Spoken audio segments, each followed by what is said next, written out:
Bueno chicos, bienvenidos a un nuevo episodio. Hoy estamos en Starbucks grabando y estamos con Miriam Araujo. Aquí hay gente que no está mirando por detrás, pero bueno, estáis invitados a este podcast en directo. Y Miriam es una especialista, ahora vamos a decir el largo currículum que tiene, por eso vamos a tratar este tema. Enfermera, doctora en Ciencias de la Salud, docente e investigadora de la Universidad de Sevilla, divulgadora de contenido en redes sociales sobre la identidad. Y como eres divulgadora de temas de identidad y tal, yo quería tratar un tema candente, que es una de tus especialidades, especialista en temas de género. Entonces yo quería tratar hoy no solo los temas de género, que capaz lo tocamos en otro episodio, pero el tema del feminismo, que es este nombre que está en tanto auge hoy por hoy. Bueno, pues nada, encantada de estar aquí, es un placer para mí y es difícil de definir hoy día qué es el feminismo, pero bueno, si lo tuviéramos que resumir y hacerlo práctico, el feminismo es un movimiento político, social, cultural que promueve la igualdad en derechos, en oportunidades y en dignidad entre hombres y mujeres. Digamos, si lo tuviéramos que resumir así rápidamente. Vale, ¿dónde nace o cuáles son los orígenes? Sí, bueno, lo del feminismo nace hace muchísimos años. De hecho, se puede remontar a la época del Renacimiento incluso. No como tal, o sea, no como el movimiento como tal, pero sí, digamos, los primeros, como las primeras brotes verdes, ¿no? Dentro de cambiar un poco la visión. Tenemos que entender que la construcción del mundo, de la sociedad, de la cultura, ha sido siempre muy hegemónica, donde el hombre, el varón, ha sido el centro y obviamente la mujer existía, pero la mujer estaba relegada a lo privado. No se hablaba sobre ella, no se escribía sobre ella, no tenía oportunidades ni nada por el estilo. Y a raíz de, digamos, diferentes movimientos, sobre todo algunos literarios, donde se empezó a resurgir la figura de la mujer, pues a veces simplemente por resaltar de ella la belleza, su delicadeza. Bueno, fueron los primeros movimientos que empezaron a sacar de lo privado, de lo oculto, a las mujeres que en ese momento, pues bueno, no tenían derecho a nada, ni siquiera a hablarse de ella. En el feminismo normalmente se localizan como en 4 olas, o se dividen en 4 olas. La primera de esas olas fue esta forma tan sencilla. La forma de la belleza, de saltar a la mujer en cuanto a formas y delicadeza, exactamente, ¿no? Haciendo como cultura de la mujer. Exactamente. De hecho, muchas personas podrían decir, bueno, ¿y eso cómo va a ser resurgir del feminismo, no? Si precisamente el feminismo huye un poco de esos roles tan, digamos, estereotipados, ¿no? Pero bueno, fue la primera vez que de alguna manera se puso el foco en la mujer y empezó a darse un protagonismo de que, bueno, la mujer tenía algunas virtudes que eran valiosas. Es verdad que muy estereotipada y muy sesgada, porque la belleza no es lo único, pero bueno, se empezó a hablar de ellas, que quiera que no, ya de algo que no se habla, algo que se habla, eso ya es un pequeño paso, ¿no? Ese se considera como la primera ola, que trató de sacar lo individual, los problemas individuales que parecía que las mujeres vivían, pero en soledad, en su casa, en lo íntimo, empezó a salirse a lo público. Y empezó los primeros movimientos donde las mujeres empezaban a reunirse y a tratar temas que vivían muchas de ellas, pero que los tenían callados porque era algo privado, no se podía comentar, y empezó a ver que era un resurgir de un movimiento muy social de mujeres que hablaban cosas de mujeres, de problemas de mujeres, y empezaron a localizar que las cosas que le pasaban no eran únicas y exclusivas, sino que es que las sufrían todas. En cuanto a segunda ola de feminismo... Sí, en la segunda ola es muy curioso. ¿Se saben los siglos? Te los diría, sí, pero... Si no, los pongo después en vale, eso, porque es que ahora mismo no me acuerdo. Sí, no, tranqui. Sí, pero mira, en la segunda ola también es muy curioso porque se relacionó mucho con los movimientos abolicionistas. Fue en la época donde se empezó a ver que, bueno, todo lo que tenía que ver con la esclavitud no tenía razón de ser. Además, es muy curioso también que en la segunda ola está muy relacionado también con la época del Concilio de Trento, ese romper entre el catolicismo y el protestantismo. Y fue una cosa muy interesante porque nace de esa visión, de ese cambio de la mentalidad de lo privado, ¿no? Del sacerdocio individual, de que cada persona tenía un valor en sí misma y que teníamos una responsabilidad individual, en este caso, bueno, frente a Dios. Y dices tú, ¿y qué tiene que ver esto? Bueno, pues que se retomó un poco el valor de la persona como ser individual. Entonces se empezó a ver que todas las personas, daba igual su sexo, su raza, su cultura, eran importantes y eran valiosas. Y empezaron los primeros movimientos abolicionistas, sobre todo el primero de la esclavitud, ¿no? de lo que era racial, pero también se empezó a ver que la mujer también tenía una importancia y que la esclavitud de la mujer como ser relegado a lo individual, a lo privado y al servicio de... pues bueno, también era una lucha que era necesaria. En la segunda ola también aparece el movimiento de Seneca Fall, que es tan conocido, que fue, bueno, hizo una declaración de sentimiento y lo que venía es a defender, de hecho, desde el ámbito protestante, los derechos de la mujer. como algo no solamente ideológico o de 4 mujeres que querían salir de lo común. Que estaban locas y decían, es que tenemos que luchar por los derechos, que sino que es un movimiento con los pies puestos en la tierra y con una lógica y un por qué lo hacemos, ¿no? Exactamente, y además con unos principios, muchos de ellos incluso sacados de la propia palabra de Dios y de lo que Jesús dijo cuando él estuvo aquí, y de sus principios y de sus enseñanzas. ¿Tercera ola? Pues la tercera ola... Son 4, ¿no? Sí, son 4. Son 4, vale, genial.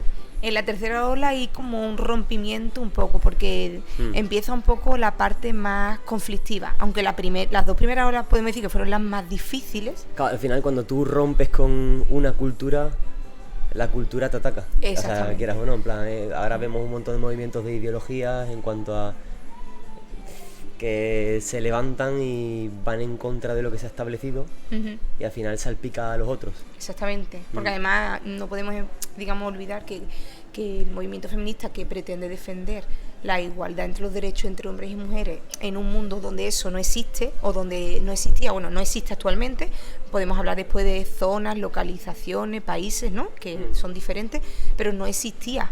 Entonces, claro, pues para que tú y yo tengamos los mismos derechos, es inevitable que uno tenga que perder ciertos derechos, ¿no? Entonces, claro, pues eso no es agradable, es incluso molesto. Si para que yo tenga mis derechos iguales que los tuyos, tú de repente empiezas a tener que perder algunos de esos derechos, lugares y beneficios que no eran conscientes que los tenías, claro, porque es que estás acostumbrado a vivir así. Y es súper bonita. Bueno, no sé si conoces la frase de que cuando los derechos son de unos pocos, son los privilegios de los pocos. Realmente siempre hay que cortar, de decir, oye, en plan, si son derechos son para todos, que para eso son universales. Lo que pasa es que, digamos, perder una posición o perder ciertos privilegios, pues claro, pues siempre molesta. Claro. Sobre todo cuando además es lo que siempre se ha vendido como normal, como natural, como lógico. Es como decir, bueno, ahora esto ¿a qué viene? Esto no tiene sentido, esto no es bueno incluso, ¿no? En la tercera ola pasa un poco, digamos eso, que empiezan a considerar que las leyes, por decirlo de manera, no son suficientes y que hay que salir a un movimiento social reivindicativo y una lucha. En la tercera ola ya se empiezan a ver los primeros movimientos feministas ya más transgresores, más sociales, que empiezan a levantar y resurgir y pelear en las calles, pelear en diferentes lugares y demás. Entonces, bueno, empieza a ser todavía más molesto, porque lo del principio fue como algo más sutil, más poco a poco, algo incluso más lógico, que vino con un movimiento social natural, pero ya en la tercera ola la cosa empieza a molestar más, porque se ve que en la evolución de la mejora de los derechos y la igualdad de las mujeres no va al ritmo que se desearía, no es aceptado con toda la naturalidad y normalidad que se pensaba o que se debería de haber tenido. Entonces, bueno, pues si, digamos, por las vías normales y correctas no se nos echa cuenta, pues vamos a empezar a hacerlo de otra forma. ¿Y en la tercera ola había violencia? Bueno, puede ser que en algún movimiento sí se viera así. Lo que pasa que, a ver, es complicado también definir cómo era violento. ¿Qué es violencia? Claro, exactamente. Ya después otro, porque... Sobre todo en un mundo ya violento. Porque mira, te voy a dar un dato que es curioso y es interesante sobre la tercera ola, y es que el feminismo ahora se empieza a relacionar mucho con el movimiento abortista. Y claro, normalmente este tema es como, wow, ¿no? Choca mucho. Dicen, bueno, como las mujeres que defienden los derechos ahora, bueno, se afilian a este movimiento o defienden el aborto, diciendo, ¿no? Stop la vida, por así decirlo. Exactamente. Pero claro, lo que normalmente nadie cuenta, y a mí me gusta, y no con esto estoy haciendo una defensa de la abolición del aborto, ni mucho menos, porque bueno, yo no pienso que eso sea correcto, yo creo en la vida, soy pro vida, pero sí me parece importante hacer este matiz, porque de alguna manera como que cambia nuestra perspectiva al entender ciertas cosas.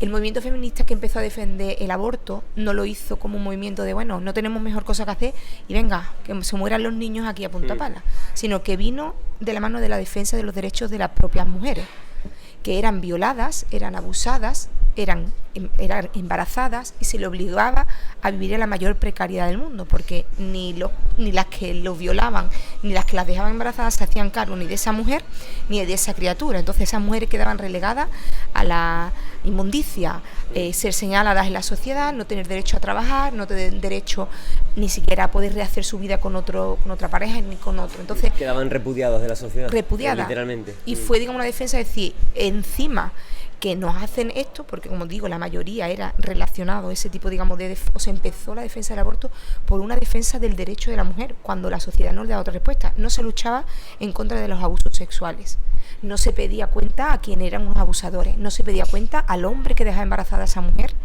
no se le hacía cargo de ese niño, eran bastardos y vivían todavía como bastardos. Y lo complejo que para esa época era una mujer que no había llegado virgen al matrimonio, una mujer que encima tenía a cargo un hijo y encima que era, digamos, una madre de un bastardo, de un hombre que por supuesto nunca daba la cara. Y ahí es donde se empezó, digamos, a defender el aborto, no como una, venga, vamos aquí a abortar en la irresponsabilidad, sino un poco como no nos queda otro remedio, sí, como que la única lucha que encontraban en el momento para la defensa de la derecho. A la par seguían luchando por reivindicar la figura de la mujer, el derecho a la emancipación, el derecho a la corresponsabilidad. Todo eso se sigue luchando, pero es que eso era mucho, desgraciadamente fue mucho más difícil. Yo muchas veces me pregunto si esa lucha hubiera sido más efectiva, si hoy día tendríamos estos problemas que tenemos con la situación del aborto, porque si se hubiera escuchado la realidad de la situación de las mujeres en ese tiempo, probablemente la respuesta no hubiera sido el aborto, hubiera sido la corresponsabilidad, y que esos hombres pues asumieran su responsabilidad o su pena, porque si era un abuso, eso es una violación, eso es un delito. Pues ya ves, la cuarta ola. Bueno, pues la cuarta ola es la que no... ¿Entramos más en tensión o...? Muchísima más tensión, vale. Muchísima más tensión. Al final es como los concilios de... Sí, total. Para establecer qué es la Biblia, qué no entra en la Biblia, es como, yo qué sé, hay mucha tralla en estas olas. Totalmente. La cuarta ola, se supone que nos encontramos en la cuarta ola, aunque hay algunos, digamos... A día de hoy. Sí, a día de hoy estamos en la cuarta ola oficialmente, pero hay muchas personas que reivindican que ya no estamos en la cuarta ola, que estamos en la quinta ola. Pero bueno, yo tampoco voy a entrar en esta discusión porque no soy una experta en olas del feminismo, entonces no voy a pelear, digamos, eso. Pero en la cuarta ola, el punto, digamos, clave es que aparece lo que se conoce como el neofeminismo. Y bueno, no pierde la base de lo que es la defensa del feminismo, con la igualdad entre hombres y mujeres en los derechos y demás, pero sí empieza a meterse un tema troncal que es la ideología de género. Y un tema que, bueno, se hace mucho más político, mucho más ideológico, mucho más reivindicativo que lo que había hasta ahora. Y aparece, bueno, todos los movimientos que se adhieren al movimiento feminista, que es el movimiento LGTBI, el movimiento queer, el movimiento, bueno, todos estos tipos, el feminismo racial y otros muchos feminismos que, bueno, que nacen de ahí. Y es en el momento en el que nos encontramos ahora, en un momento donde lo político es lo troncal y lo ideológico. Si es a día de hoy, hay muchos posicionamientos. Muchísimos. ¿Cuáles son los que predominan en la cultura? Sí, bueno, pues ahora mismo... ¿Cuáles son los que predominan y cuáles yo como cristiano debería conocer? Para ponerle más tensión a la... Porque sí que es verdad que dicen muchos cristianos, no, es que yo estoy en contra, pero no saben ni defenderlo, ni han leído sobre eso, y viven en la total ignorancia. Entonces, ¿cuáles son los que predominan y por qué yo como cristiano debería conocer, aunque sea las bases o lo que sea, para... Sí, mira, yo pienso que el conocer un poco de dónde nace, de esa primera y segunda ola, yo creo que es fundamental. De hecho, a mí cuando me preguntan, a mí siempre digo lo mismo, que si a mí me hacen la pregunta de, bueno, ¿eres feminista? Como un sí o no. Si no me dejan explicarme más, no contestaría la pregunta. Dices, a ver, tranquilo. Yo primero te explico, después exactamente. Hablamos, tú me dices si soy feminista o no. Claro, porque habitualmente cuando tú refieres y el feminismo ya tiene, digamos, una serie de características que se te presuponen, ¿no? Y sobre todo suele ser de esta última ola. Entonces se te presupone que estás a favor de toda la ideología que se ha anexionado dentro del movimiento feminista. Entonces, yo sí creo que es importante que conocer las bases, digamos, de dónde movió, porque yo creo que cualquier persona, y más cualquier creyente, que tú le digas, oye, ¿estás a favor de la igualdad de derechos y oportunidades y de dignidad entre hombres y mujeres? Te va a decir que sí. Claro, entonces... Pero se lo tienes que explicar así. Claro, ese es el origen, o sea, ese es el verdadero origen, ¿no? Y bueno, conocer también un poco que eso no existía, ¿vale? Que es que a veces lo vemos como, bueno, no será para tanto. Bueno, a lo mejor necesitamos conocer un poquito de la historia para darnos cuenta que sí. Ahora,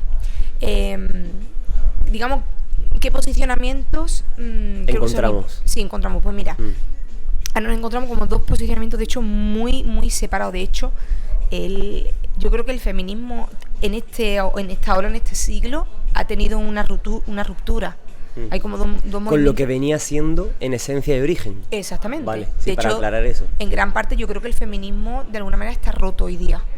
Y es una lucha que se hace desde el movimiento feminista más, el movimiento feminista radical, que aunque parezca como radical siempre lo tenemos como feo, pero no, el radical es el más auténtico, el que viene, digamos, de las primeras olas, el que conserva más la esencia del verdadero feminismo o de cómo se comenzó, ¿vale? Aunque suene a radical, el radical siempre suena feo, pero no, ¿vale? De hecho, que es con en este punto matizamos eso. Exactamente. O sea, que radical no es el radical de rollo que va a empezar a pegarle a los hombres. Porque, exactamente. No, para nada. Hablamos de la esencia. Exactamente, es más radical porque defiende más esos principios.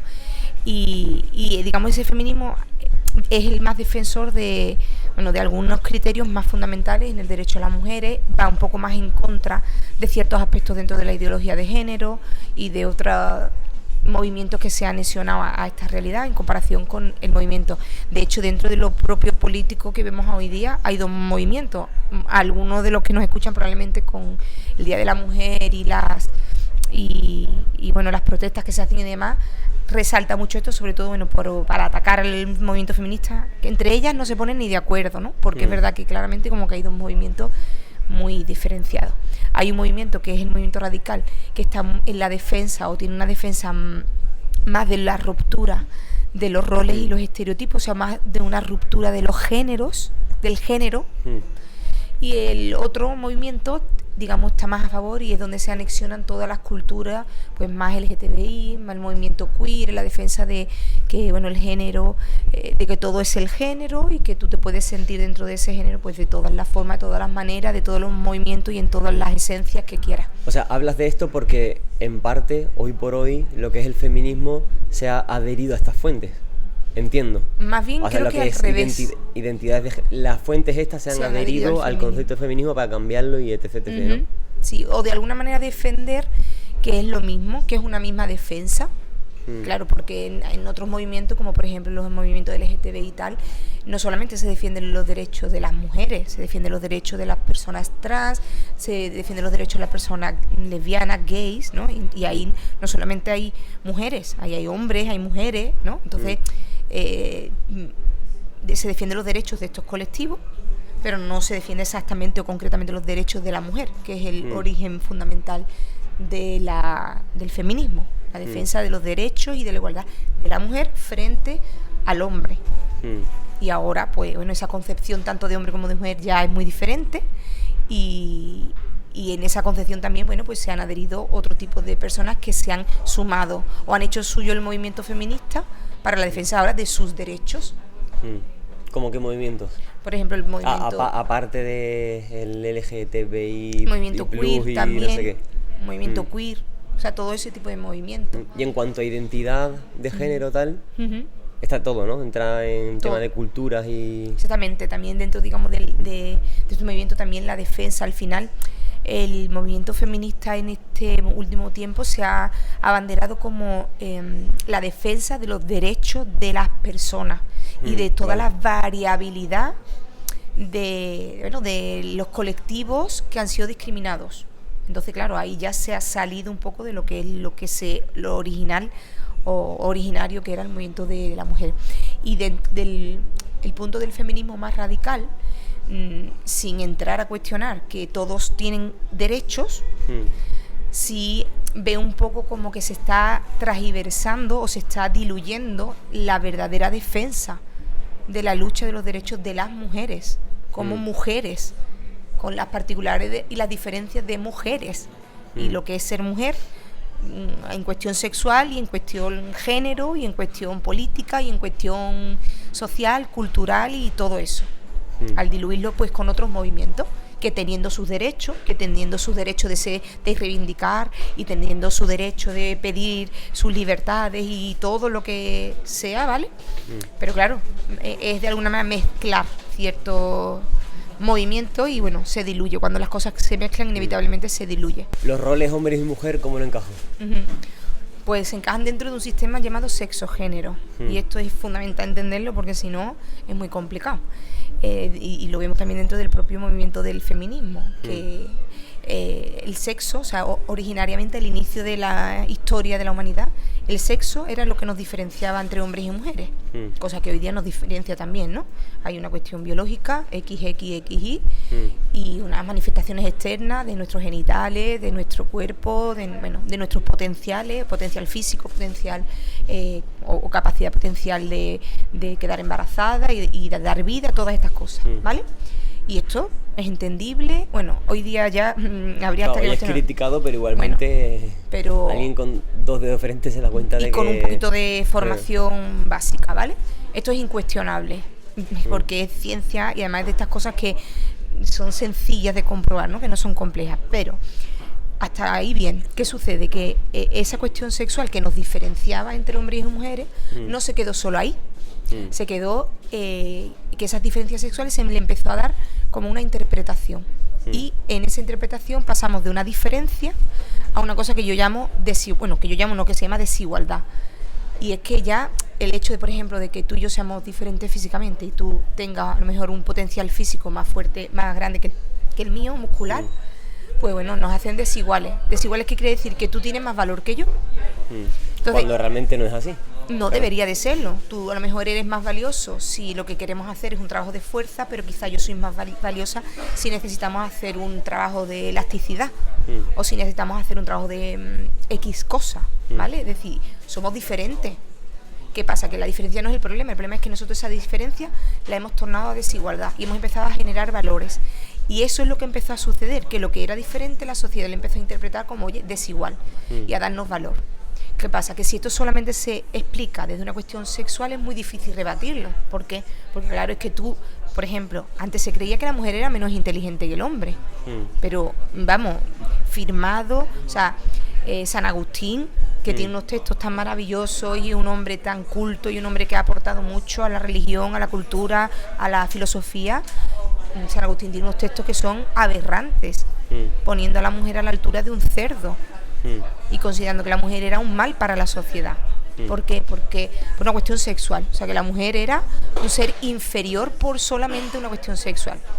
Claro, esto al principio se había asumido con total normalidad.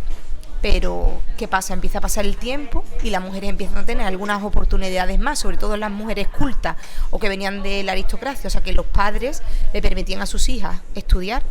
Y hoy, de repente, se dan cuenta que las mujeres que no son tan tontas. Exactamente. Se empieza a no son tan tontas, no son tan incapaces, no son tan limitadas, e incluso empiezan a destacar en cosas en relación a los hombres, ¿no? Por ejemplo, en la época de la Revolución... Qué guapo eso. Sí. Por ejemplo, en la época de la Revolución Francesa hubo un hecho que, claro, como los hombres empezaron a ir a la guerra para todo esto, muchas mujeres tuvieron que dejar sus hogares para ir a trabajar en lo que los hombres trabajaban, porque los hombres morían y se iban. ¿Y se dieron cuenta de que eran mucho más efectivas? Exactamente, mucho más efectivas y que el producto que generaban en algunos aspectos, ¿vale?, era mejor. Y dices tú, ostras, ¿qué pasa? Que ahí ya rompe todo el sistema, porque dices, hombre, si antes era una cuestión sexual, que eso es inevitable, que yo sea de un sexo y tú de otro, algo más tiene que estar pasando. Ahí estaba la gente, rollo, dato mata relato. Totalmente. ¿No? Cual, entonces empieza a aparecer el concepto género. A partir de ahí. A partir de ahí. De cuando se dan cuenta y abren los ojos, ¿no? Exactamente, vale. A partir del momento que empiezan como a darse cuenta de que el sexo no le explica todo. Sino que es que tiene que haber otra cosa, porque en el momento que esas otras cosas están cambiando, es decir, la sociedad cambia, la cultura, las oportunidades, cómo se trata a las mujeres empiezan a desarrollar un potencial que antes se creía imposible por una cuestión sexual, y dicen, pues tiene que haber otra cosa. Y bueno, el concepto, digamos, género viene de un médico que nunca fue, de lo femenino, ¿no? Bueno, se empieza a entender que hay otra cosa, y en ese entender que hay otra cosa aparece el término género. Entonces el término género es lo que se atribuye a todas esas características estipuladas por una sociedad, una cultura, un entorno que se han adherido al sexo. Es decir, que yo, por ser mujer y tener una condición biológica concreta, tu cultura adhiere Exactamente, formas de comportamiento. Exactamente, ciertos estereotipos o ciertos roles que están adheridos a mi sexo, igual que al tuyo. Entonces, claro, se generan unos roles y unos estereotipos que, digamos, dan respuesta. Entonces, claro, ya se empieza a ver que ya el sexo y el género no es lo mismo, pero están ligados. Alguna gente ahora dice que no, ahora dice que el sexo y el género no están nada ligados, no tienen nada que ver. Por eso tú puedes tener un sexo biológico y tener cualquier género y comportarte de cualquier forma sin que eso tenga nada que ver con tu sexo biológico, y hay otras personas que consideran que no, que el sexo y el género, aunque son cosas diferentes, están unidos y sí tienen cierta relación, y que al final lo sexual condiciona los roles que tú desarrollas y condiciona también los estereotipos que desarrollas dentro de la sociedad. Buah, qué interesante, ¿eh? Sí. Espero que todos los podcasts que vengan sean así de interesantes. Sí, te prometo. Se me ha hecho corto, pero para finalizar, ¿en qué reflexión acabarías desde el punto de como cristianos? Pues mira, muchas gracias por esta pregunta, porque es verdad que todavía dentro del mundo cristiano hace falta mucho avance en este tema, sobre todo por lo que en muchos temas, en verdad. Sí, en muchos pero temas. Pero este tema es de los... Sí, yo creo que es de los temas... Sí, porque bueno, al final es un tema que, a ver, genera cierto temor también de lo que pueda generar el cambio, ¿no? Y ciertas cosas, y sobre todo porque, tristemente, nos ha llegado esta reivindicación de los derechos y la igualdad entre hombres y mujeres por otra corriente externa, cuando yo creo que debería haber sido el propio cristianismo. Hay una frase que a mí me encanta de Clara Campoamor que dice: tuvimos que llamar feminismo a lo que debió llamarse humanidad. Y yo lo cambiaría, mis respetos a Clara Campoamor, yo diría que tuvimos que llamar feminismo a lo que debió llamarse cristianismo. ¿En qué sentido? En el sentido de que la defensa de los derechos de los seres humanos, hombres y mujeres, debería ser parte troncal del cristianismo. Cuando en la palabra de Dios dice que Dios creó al hombre, ese hombre hace referencia a humano. Después aclara, justamente pone coma, varón y hembra los creó. Y dijo, además, que lo hizo a su imagen y semejanza, o sea, equipara la imagen y la semejanza de Dios igual. Y lo que le ordena directamente después al hombre, al humano, o sea, hombre, ¿no? Varón y hembra es lo mismo. Sojuzgar, o sea, en el origen, en el origen de Dios es cuando Él creó al hombre y a la mujer, lo hizo con una idea mucho más igualitaria. No digo que iguales, porque si no hubiera creado a la mujer físicamente y con las capacidades igual que el hombre, y no lo hizo. O sea, nos quiso diferenciar, cosa que me encanta, me parece impresionante, me parece, porque en la diversidad también está la riqueza. O sea, a mí que seamos diferentes me maravilla de que dentro, digamos, de la creación ya puede haber esa diferencia, pero tenemos que entender que la dignidad que tiene un hombre y la dignidad que tiene una mujer, el derecho que tiene un hombre y el derecho que tiene una mujer debería ser el mismo. ¿Por qué? Porque los dos costamos lo mismo, la sangre de Jesús. Y eso debería ser una lucha que desde el ámbito cristiano hagamos. ¿Qué pasa? Que para eso tenemos que remover muchos ciertos roles y ciertos estereotipos que hemos construido más allá del cristianismo. Yo hace no mucho, hablando precisamente de este tema en una congregación que me invitaron y hablé, les puse un ejemplo. Dije, ¿quién es nuestro principal ejemplo? Jesús, ¿no? O sea, Jesús, digamos, o sea, como cristiano y soy seguidora de Jesús, discípula de Cristo, una imitadora de... Jesús fue hombre. Entonces, aunque los dos tenemos que ser iguales a Jesús, pero bueno, los hombres de alguna manera lo tenían un pelín más fácil porque Jesús fue hombre, ¿no?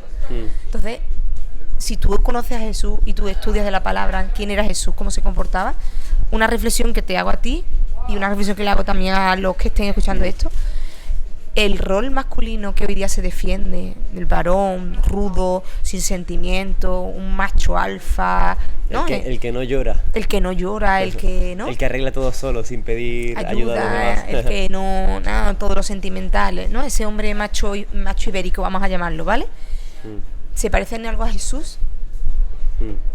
O Jesús quería otro, o sea, o quería manifestar otro tipo de hombre que sí siente, sí llora con los que tiene que llorar, es serio con los que tiene que ser serio. Trabaja en equipo, es vulnerable, ama a los niños, y Jesús no fue padre como tal biológicamente, pero en muchos textos de la Biblia vemos que Jesús estaba rodeado de niños y le daba su lugar, los amaba. Jesús era un cuidador nato. cuidó de miles de personas, cuidaba de sus amigos, de sus discípulos. O sea, el rol de Jesús, que es un rol de hombre también, porque es que Jesús fue hombre, ese es nuestro ejemplo. Y las mujeres iguales, pero entonces a lo mejor es que nosotros desde el ámbito incluso del cristianismo, hemos defendido un rol de una mujer y un hombre mucho más cultural, mucho más social y mucho menos bíblico. Y quizás tendríamos que retomar y decirle, Señor, sana nuestros roles. De hecho, para mí mi oración sobre este tema, más allá de que nos adheramos a ciertas ideologías y demás, porque bueno, no creo que es el punto, yo creo que con ser cristiano es más que suficiente para defender todos estos problemas sociales y de la humanidad y culturales incluso, es, Señor, sana los roles. Es mi lucha, sana los roles. O sea, sana los roles de la feminidad y sana los roles de la masculinidad en tu pueblo. ¿Para qué? Bueno, pues para entender... Si se sanan los roles, se sanan futuras relaciones, se sanan todo. Futuros cargos, incluso políticos, futuros cargos que sean de influencia, o sea, sanando los roles es la esencia de... E incluso se sanarían muchas personas que tienen problemas de identidad, porque cuando los roles son muy hegemónicos, es decir, son muy encorsetados, y esto es un hombre y esto es una mujer, y esto, ¿no? Una mujer es, voy a poner en el otro extremo, una mujer es femenina, una mujer es callada, una mujer no tiene liderazgo, una mujer tiene que querer ser madre, una mujer no puede destacar más que un hombre. Si entendemos la feminidad desde ese punto, en el momento que tú como mujer sales de eso y no eres tan femenina como se considera femenino hoy día. O no quieres ser madre. Uno quiere ser puede madre, sí. O simplemente has dedicado mucho tiempo a tu formación de estudio y te interesa y te apetece desarrollarte profesionalmente, ganas más dinero que tu pareja, o que no tu pareja, pero con un chico con el que a lo mejor te planteé, y empiezas a ver que ahí no encajas y dices que estoy mal. Ahí empiezan también muchos problemas dentro de la identidad. Dice, bueno, a lo mejor si yo no soy esto, pues que no soy capaz mujer. Que soy lo otro.